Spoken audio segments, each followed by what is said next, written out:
when you are all meditative, and inside I also find it difficult to be outside. So today you have arranged to have this puja here. Just before that, you have to prepare yourself physically and mentally. Physically, you must give yourself a bandhan. And a bandhan is just nothing but that you give yourself a protection to your aura. And how you do it is very simple, which I will tell you just now how to do it. And then you sit down for your puja. Then mentally, you have to put yourself right. First of all, you should not feel guilty at all. If you are guilty, you cannot do my puja. So you should be absolutely above that. There should be no tension in your mind. You are not guilty, you are in the present. See, like flowers, you are looking. How can flowers be guilty? First, get out of that guilt business. You should not feel guilty or tensed up. Everything that is done is the best. You shouldn't worry about it. It's not your responsibility even to arrange it. Just think that everything is done sahaja. Gradually, when you will move in Sahaja Yoga, you'll be surprised to see how things are arranged just beautifully. When these people just were finding out a place, this had no place which was for less than $250 each. See, they said it is rather too much for everybody's pocket. And then suddenly, spontaneously, they found this place. When they said $50, nobody could believe. They thought that we'll just get some porridge in the morning and the rest of it will be fasting. And so many were rather worried. Some thought it was a scout camping ground or whatever it is, and quite worried when it started raining. But see, this is all God's grace to get such a place, such a comfortable place for you to come here. Everything is arranged by God's grace. So first we have to remember that it is all arranged through God's grace. If something is not arranged, just forget it. Just leave it. Just don't worry. That's the best way. You have to live. Then what happens? That you become one with the present and you can overcome all your problems of tension. Tension mounts up when we want to do which we are not supposed to do, which we are not successful with. It's also a mental barrier between ourselves and our mind that we want to do a particular thing in a particular way.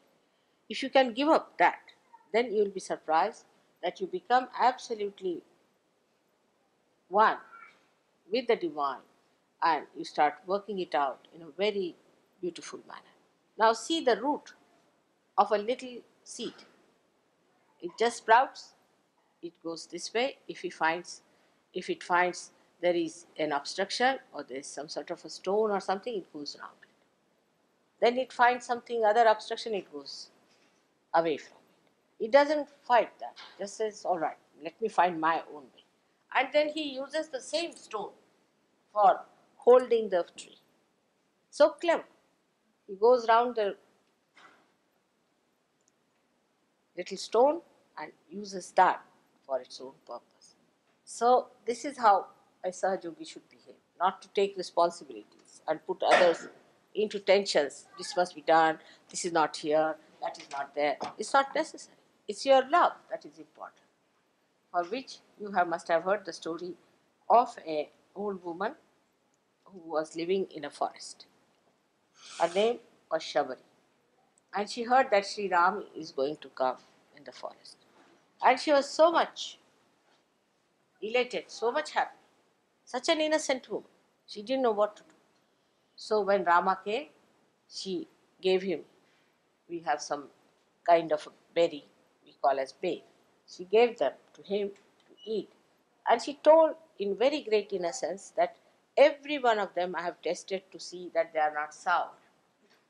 And she gave them to him. And he ate them so lovingly.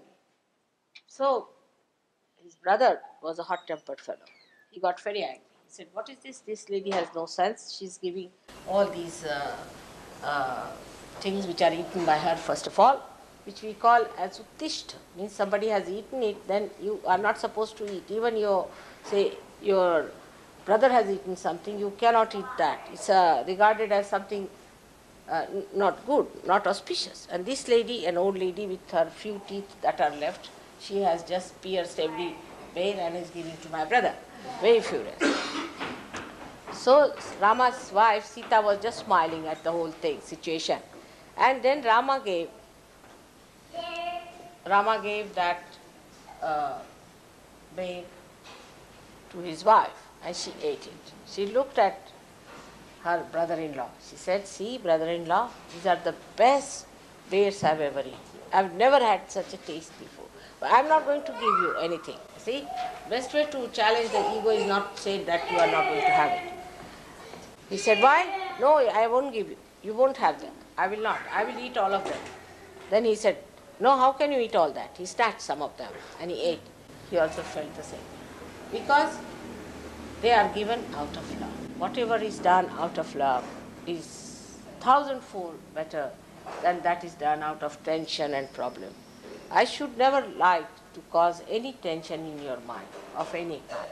So for small things you should not worry. You must give up your tensions, absolutely, and understand that you are the children of God. You are to be looked after. You are to be given everything that is available in His realm.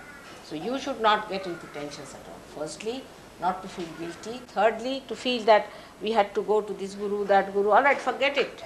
Forget it. Whatever has happened, forget it. Don't worry on that point also, because that will tag you down all the time saying, why did you go to that guru? Why did you pay money to this fellow? Why did you do this? So just tell your mind, I am not bothered. I am not bothered.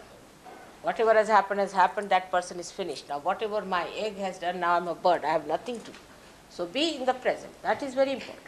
Be in the present, have no guilt, have no worries of the past, because if you worry of the past, you can never enjoy the present. And you are here to enjoy and not to worry about the past. Whatever has happened, just forget it. I hope you understand this very well, that to forget whatever has happened and forgive. There are Sahajogis with you, enjoy life. Always try to see the good points of other Sahajogis, not the bad ones. Normally, we try to find out what's wrong with another person, especially when we know about chakras. See, we just understand that this person has got this very bad chakra.